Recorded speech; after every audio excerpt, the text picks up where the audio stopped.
Bienvenue pour les actus des plus jeunes aux aînés, il y en a pour tous les âges. Cette semaine, dans nos reportages, vous avez de la chance. Voici le sommaire de ce vendredi 13 octobre. Le harcèlement scolaire est toujours présent. Le gouvernement a annoncé des éléments de lutte fin septembre. Au collège de Reichshoffen, on prend ce problème à bras-le-corps. Les élèves participent à une action nationale, un concours vidéo. Plusieurs professions sont en grève aujourd'hui. Les médecins libéraux demandent une revalorisation des consultations car le montant n'a pas bougé depuis 2017.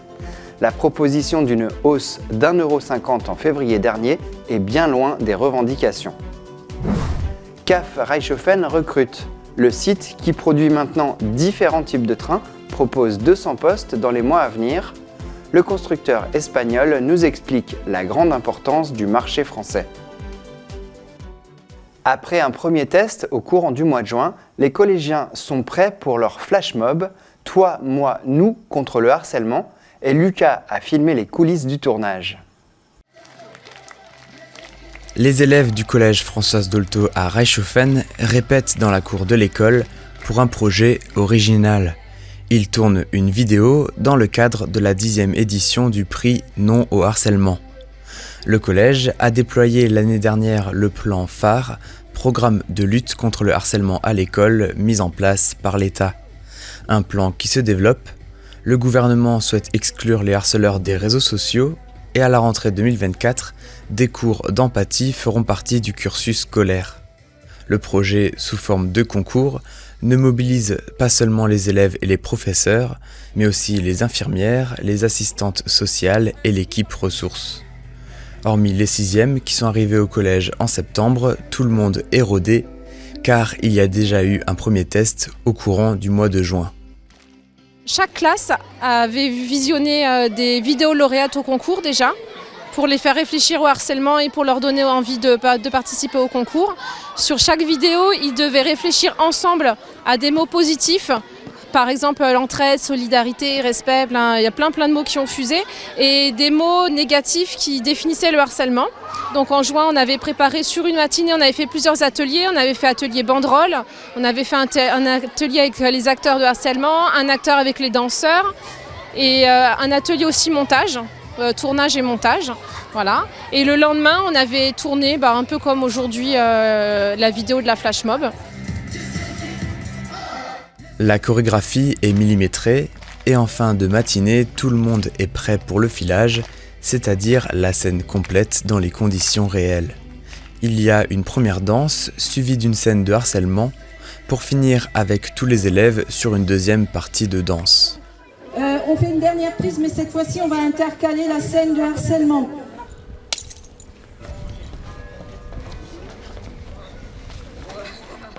Au-delà de ce concours, d'autres actions sont prévues au collège, qu'elles soient plus ponctuelles ou plus pérennes pour sensibiliser les jeunes. Notamment avec les partenaires du réseau intercommunal, on a des actions qu'on propose aux classes à l'occasion de la journée du 10 novembre de lutte contre le harcèlement scolaire.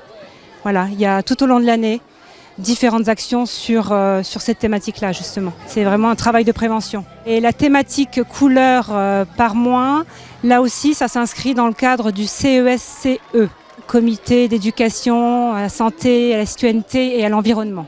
Alors le choix se fait en lien avec des thématiques inscrites dans le calendrier. Par exemple la semaine de l'engagement, là c'est la période octobre rose, donc voilà. Suite à ce tournage, les listes de mots sélectionnés seront rajoutées au montage, un montage réalisé avec les collégiens.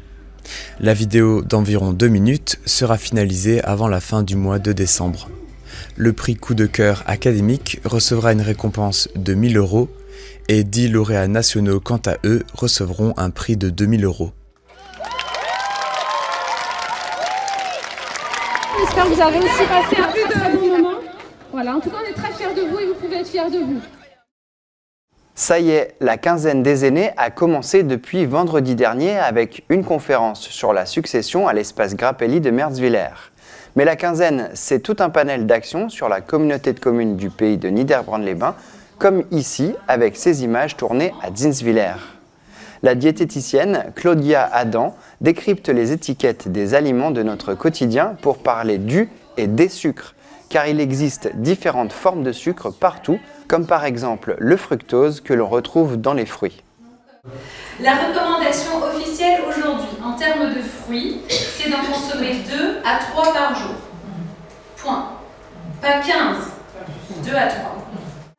Les animations continuent en ce moment. Pour connaître le programme, rendez-vous sur le site de la communauté de communes ccpayniederbronn.fr. Dans quelques jours sur TV3V, nous vous proposerons un documentaire retraçant cette 8e édition de la quinzaine des aînés. Le secteur de la santé est en grève à l'appel de l'ensemble des syndicats représentant les médecins libéraux ce vendredi 13 octobre. Un mouvement de protestation contre la loi Valletoux qui sera présenté au Sénat à la fin du mois. Le ministère de la Santé reconnaît que 87% du territoire est un désert médical. L'objectif de cette loi est d'améliorer l'accès aux soins. Mais la méthode ne serait pas la bonne selon les contestataires. Le docteur Scherer, à Reichshofen, nous explique la situation et les évolutions de son métier. Il y a 30 ans, on avait une population un peu plus jeune, un peu moins malade. Aujourd'hui, c'est l'inverse. On a une population qui a vieilli, donc polypathologique. Qui dit polypathologie dit consultation complexe et donc longue. Mais ça, évidemment, notre gouvernement ne prend pas en compte. C'est toujours 25 €. Donc si, en fait, le médecin qui fait bien son travail et qui prend du temps avec ses patients complexes, qui passe une demi-heure s'il faut pour les différentes choses à régler, il gagne moins bien sa vie. Et donc, en fait, mieux vous travaillez, moins bien vous êtes rémunéré. Médecin est un métier prestigieux, mais avec plusieurs milliers d'euros de frais mensuels, notamment pour l'emploi d'une secrétaire médicale, un temps de travail moyen de plus de 50 heures par semaine, l'installation en libéral n'est pas la priorité pour les étudiants en médecine. En plus, de nombreux médecins généralistes seraient en situation de burn-out. Dans les 10 dernières années, il y a eu 40 000 généralistes qui ont été formés, 40 000, seulement 5 000 se sont installés. Donc il y a 35 000 médecins généralistes qui pourraient s'installer demain. Demain, ils peuvent s'installer. Pourquoi ils ne le font pas ? Donc il est évident que c'est bien plus simple d'aller prendre un poste de salarié dans un hôpital, dans une maison de retraite, dans une structure de handicap, peu importe. Pour les docteurs réunis en comélie, c'est bien le prix de la consultation qui débloquerait la situation et inciterait plus de médecins à s'installer. Ça existe un peu sur tous les départements, les comélies. Donc c'est des comités pour la médecine libre et indépendante. L'action, la première qui était essentielle de faire là tout de suite, c'était cette désobéissance tarifaire, de monter nos consultations à 30 €. Tout simplement, c'est une survie des structures. C'est une survie financière des structures. Dans la lignée du serment d'Hippocrate, l'action est appliquée avec tact et mesure, comme il l'explique aux patients, car avant tout, la santé n'est pas une marchandise. Une nouvelle exposition est visible à la mairie de Gundershofen depuis quelques jours. Créée par la collectivité européenne d'Alsace, elle parle du droit local des cultes.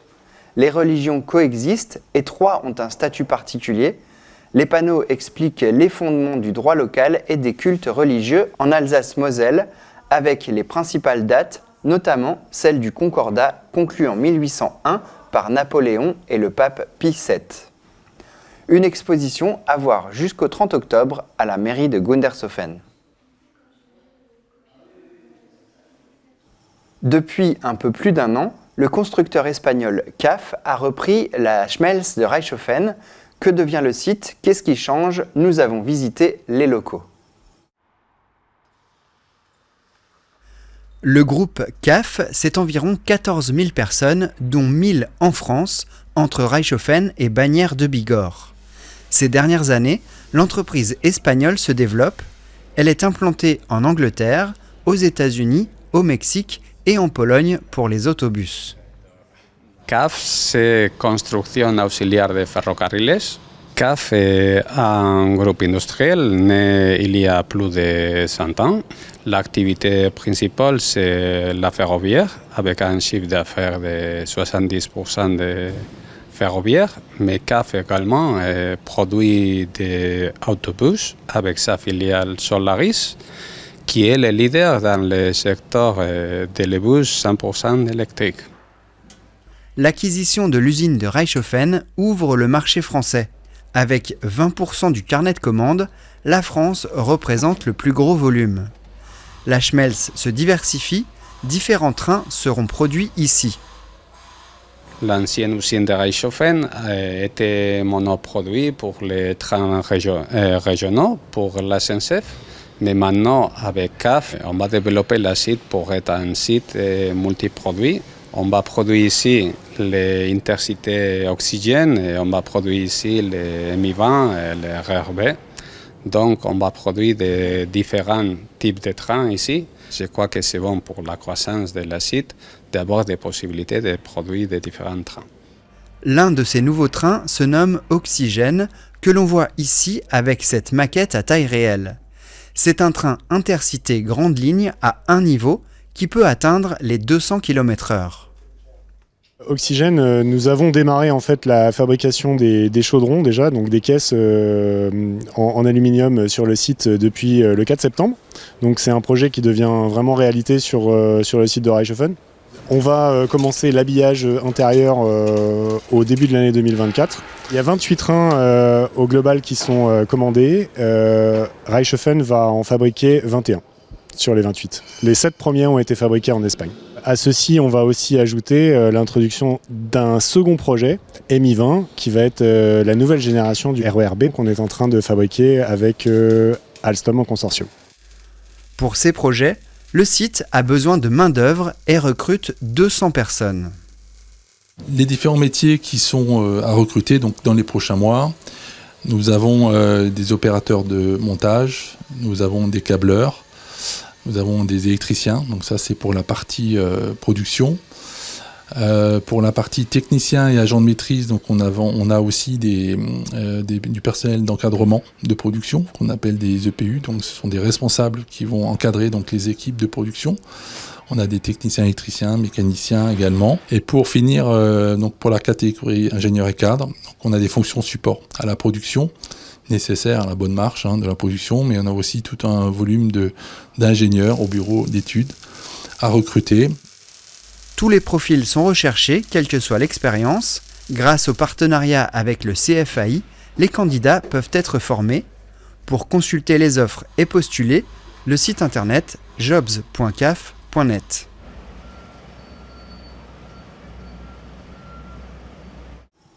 On finit ces actus avec cette vidéo en drone depuis le rocher du Modenberg. Florian Wüst, un passionné de photos et vidéos, s'est rendu sur les hauteurs de Dambar pour réaliser cette vue sur le village. Il réalise d'ailleurs d'autres plans en drone, que ce soit des Vosges du Nord ou d'autres lieux en Europe, et c'est visible sur son compte Instagram Florian Wüst. Merci pour votre fidélité. Dans un instant, on fait un tour en Alsace et plus précisément à Sainte-Marie-aux-Mines à l'occasion de la Coupe du Monde de rugby. La France affronte les tenants du titre, l'Afrique du Sud, ce dimanche soir. Rendez-vous pour les prochaines actus le vendredi 20 octobre et d'ici là, portez-vous bien.